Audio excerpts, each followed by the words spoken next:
अस्सलाम वालेकुम लिसनर्स। मैं हूं आपकी होस्ट नीलम और नीलम आपको अपने चैनल में वेलकम करती है। शुरू करते हैं आज की स्टोरीज़ अल्लाह का बाबरकत नाम लेकर जो इंतहाई आली रुतबा और बहुत जलीलुल कदर है। और शुरू करते हैं आज की स्टोरीज़। आज की पहली खौफनाक कहानी मेरे रेगुलर स्टोरी लिसनर और सेंडर इरफान शेख ने इंडिया से शेयर की है। इरफान कहते हैं, आज मैं आपके साथ दो स्टोरीज़ शेयर करूंगा, एक अपनी ज़िंदगी की और एक अपने दोस्त की ज़िंदगी की। हम लोगों के दो घर थे, हम दोनों दोस्तों के। तो हम लोगों का एक जो घर था उसमें हम लोग खुद रहते थे, दूसरे घर में साथ वाले घर में मेरा दोस्त रहता था। गर्मियों का मौसम था। मैं रात को घर आया, कपड़े चेंज किए, मुझे बहुत ज़्यादा गर्मी लग रही थी जिसकी वजह से मैं छत पर जाकर लेट गया। अब मैं अचानक क्या देखता हूँ कि हम लोगों के बिल्कुल छत के ऊपर जानी जिनमें कबूतर बंद किए जाते हैं, डिब्बा है वो, पिंजरा सॉरी, उधर ऊपर आसमान की तरफ से एक काला स्याह साया एक सांप की मानद नीचे उतर रहा है और उतरता उतरता उस कबूतर के पिंजरे से नीचे की तरफ किसी सांप की तरह रेंगता हुआ मेरी तरफ आ रहा है और उसकी नज़र बिल्कुल मेरे ऊपर है। उसको देखकर मैं हक्का बक्का हो गया और मैं बोल भी नहीं पा रहा था। मेरा जिस्म साकित हो चुका था सारा। अचानक से मुझे होश आई और मैं भागता हुआ नीचे गया और अपनी अम्मी को ये सारी बात बताई। तो मेरी अम्मी कहने लगी कि बेटा, वो खबीस जिन्नात हैं जो कि आसमान पर घूम फिर रहे होते हैं, इसलिए रात के टाइम कभी भी अकेले ऊपर मत सोना। वो रात मैंने अपनी अम्मी अब्बू के साथ गुजारी और उसके बाद मैं कभी भी ऐसे खुले आसमान के नीचे अकेला नहीं जाकर सोया। फिर इस तरह का एक और दूसरा वाक़या मेरे दोस्त की ज़िंदगी में पेश आया। ये भी एक सच्चा खौफनाक वाक़या है। इरफान कहते हैं कि मेरा दोस्त, उनके घर में एक दरख्त है, उसके साये में वो रात के टाइम सोया हुआ था और उसके आगे बहुत बड़ा खुला मैदान है उनके सहन में। तो अचानक से एक काला साया उसके ऊपर आया और उसको बहुत ज़ोर ज़ोर से मारने लगा।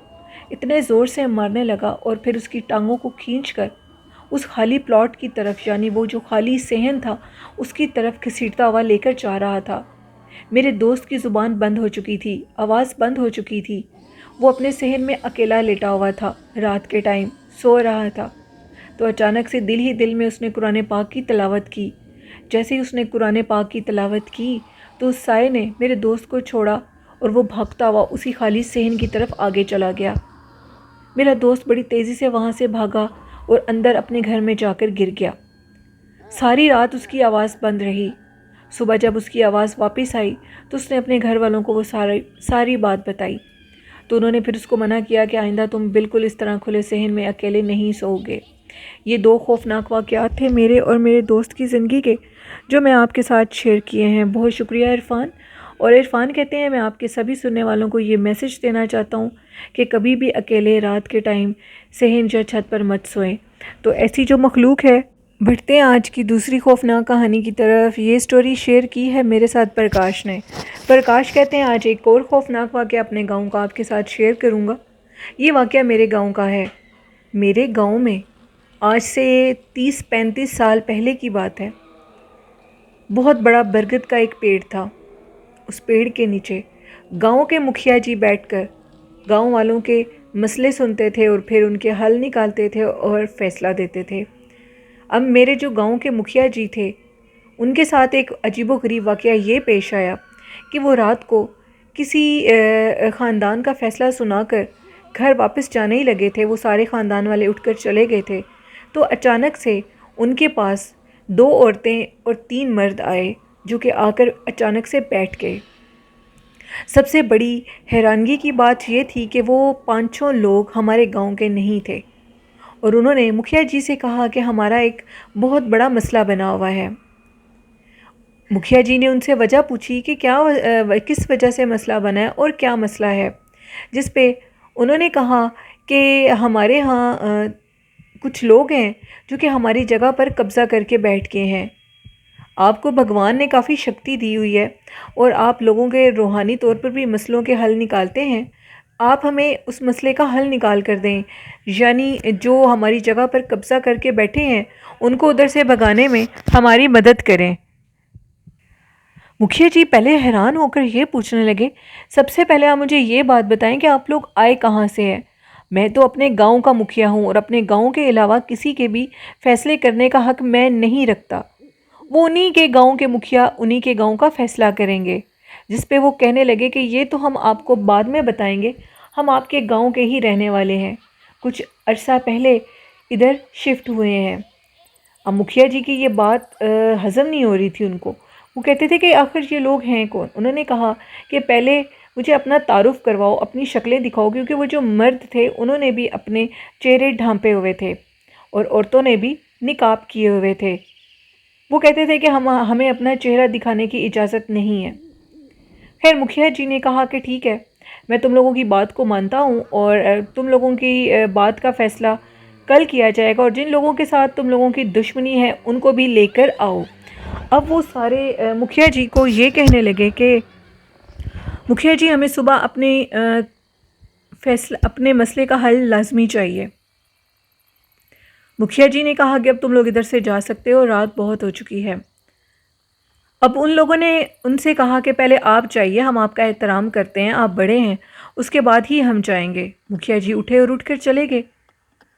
सुबह जब वो उधर आए, जो लोग मुखिया जी के बैठने से पहले उधर सफाई करते थे उस दरख्त की, उन्होंने देखा कि उधर कुछ उल्टे कदम लगे हुए हैं। झाड़ू लगाने वाले ने देखा कि उधर कुछ लोगों के उल्टे पैर लगे हुए हैं और कुछ के पाँव बिल्कुल जानवरों की तरह हैं।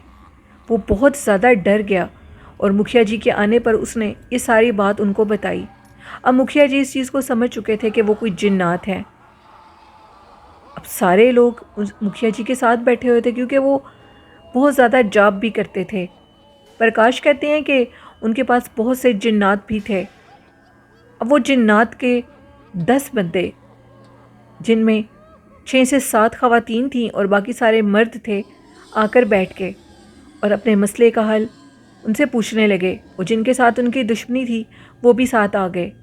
मुखिया जी ने कहा कि क्या मसला है तुम लोगों का, जिस पे उन्होंने कहा कि हम आज से कई 100 साल पहले उस जगह पर आबाद हो चुके हैं। ये बात सुनकर मुखिया जी के साथ जितने भी लोग बैठे थे वो खौफज़दा हो गए और उनके मुंह से शिशकर की आवाज़ें निकलने लगीं और वो सारे वहाँ से भागने लगे। मुखिया जी ने कहा डरने की ज़रूरत नहीं है। उन लोगों ने कहा जो जिन्नात का कबीला था, हम आपको कोई नुकसान नहीं देंगे, बल्कि ये फ़ैसला करवाएंगे कि जो लोग हमारी जगह पर आकर बैठ गए हैं कुछ अरसे से, हमें उनसे छुटकारा चाहिए। मुखिया जी ने उन लोगों से कहा कि जो लोग अब आकर, जो जिन्नात का कबीला उधर आकर बैठा है, तुम लोगों को इधर से जाना पड़ेगा। जिस पे जिन्नात के उस कबीले ने कहा कि क्या आप हमसे ये नहीं पूछेंगे कि हमने किस जगह पर कब्ज़ा किया है। मुखिया जी पूछने लगे कि तुम बताओ तुमने किस जगह पर कब्ज़ा किया है। जिस पे उन्होंने कहा कि जिस बरगद के पेड़ के नीचे आप बैठते हैं वही हमारी 100 साल पहले की अमाजगाह है, हमें इधर से कोई भी नहीं निकाल सकता, हम इधर से नहीं जाएंगे। इनको तो इधर आए कुछ अरसा गुजरा है। जिस पर वो जिन्नात की टोली ये कहने लगी कि हमसे पहले हमारे बड़े बूढ़े जिन्नात इधर ही रहते थे। मुखिया जी ने कहा कि जो भी है, लेकिन वो ये जगह छोड़कर चले गए हैं, अब तुम लोग इधर नहीं रह सकते, बेहतर है कि तुम लोग अपनी जगह कहीं और बना लो। बड़ी मिन्नत समाजत के बाद उन्होंने मुखिया जी की बात मान ली। मुखिया जी ने फिर पूरे गांव वालों से मशवरा करके उनसे, उन जिन्नात को जो कि कुछ अरसे से उधर आकर आबाद हुए थे, उनसे ये कहा कि तुम लोग हमारे इधर 5 से 6 पेड़ हैं जो कि आम के थे, अब वो जगह गैर आबाद हो चुकी है, उधर कोई भी नहीं जाता, तुम लोग उस जगह को आबाद कर सकते हो, हम में से कोई भी उधर नहीं जाएगा। उन्होंने मुखिया जी की बात को माना और वो जिन्नात का कबीला उधर चला गया। वो जिस पेड़ के नीचे बैठकर वो फैसले किया करते थे, उस पेड़ पर वही 100 साल पहले के जिन्नात आबाद थे और वो अपनी जगह पर चले गए। उसके बाद आए दिन मुखिया जी को कोई ना कोई चीज़ तोहफे में ज़रूर मिला करती थी। प्रकाश कहते हैं कभी सोने से भरी हुई अशरफियों की थैली, कभी खाने की चीज़ें, तो कभी अजीबोगरीब बेमौसमी फ्रूट, जिनको देखकर हम सब लोग हैरान हो जाते थे कि मुखिया जी के पास आखिर ये आ कहाँ से रहे हैं। इस तरह के बहुत से वाक़यात मुखिया जी के साथ होते रहते थे। फिर मुखिया जी का देहांत हो गया, यानी वो इस दुनिया से चले गए और उनके देहांत के बाद उधर किसी और मुखिया को मुंतखब कर दिया गया। लेकिन उस मुखिया को उस गांव, उस दरख्त के जन्नात ने वहाँ रहने नहीं दिया, क्योंकि वो काफ़ी लालची इंसान था। वो ये सब कुछ जानता था कि मुखिया जी के पास बहुत से जन्नात की टोलियाँ आकर तोहफे दिया करती हैं। उसने उसी लालच में उस दरख्त के जन्नात को काबू करने की कोशिश की, यानी उनको अपने कैद में लाने की कोशिश की, जिसमें वो नाकाम हो गया और उन्हीं जन्नात ने उसको मार दिया। प्रकाश कहते हैं कि मुखिया जी की ज़िंदगी के बहुत से वाक़यात हैं मेरे पास, जो कि मैं आपके साथ वक्तन ब वक्तन शेयर ज़रूर करूँगा। और आपके लिसनर्स को जो मेरे चैनल की जो मेरी स्टोरीज़ हैं वो कैसी लगती हैं, अपना फ़ीडबैक दें। मेरे पास बहुत सी हॉरर स्टोरीज़ हैं अपने गाँव की, मुखिया जी से रिलेटेड, जो उनकी ज़िंदगी में वाक़यात पेश आते थे जब वो रात के टाइम वापस जा रहे होते थे। ऐसे बहुत से वाक़यात मेरे पास हैं, और ऐसे बहुत से हमारे गाँव के जो बुज़ुर्ग लोग हैं उनकी ज़िंदगी के जन्नात के वाक़यात मेरे पास महफूज हैं, जो मैं आपके साथ शेयर करना चाहता हूँ। लेकिन आपके लिसनर्स जो फ़ीडबैक देंगे उसको देखकर मैं स्टोरीज़ ज़रूर शेयर करूँगा, जो कि बिल्कुल हकीकत पर मबनी हैं। इंडिया के गाँव की सच्ची खौफनाक कहानियाँ जो कि हम लोगों के साथ पेश आती हैं, और पहले भी आती रही हैं, और मज़ीद भी आगे लोगों के साथ ये खौफनाक वाक़यात पेश आ रहे हैं। तो प्रकाश, मेरे लिसनर्स को आपकी स्टोरीज़ बहुत पसंद हैं। आई होप आप ज़रूर और भी स्टोरीज़ इस तरह के दिलचस्प मेरे साथ शेयर करेंगे। तो लिसनर्स, कैसी लगती हैं प्रकाश की स्टोरीज़? अपना फ़ीडबैक मुझे ज़रूर दिया करें, जैसे आप फ़ीडबैक मुझे देते भी हैं।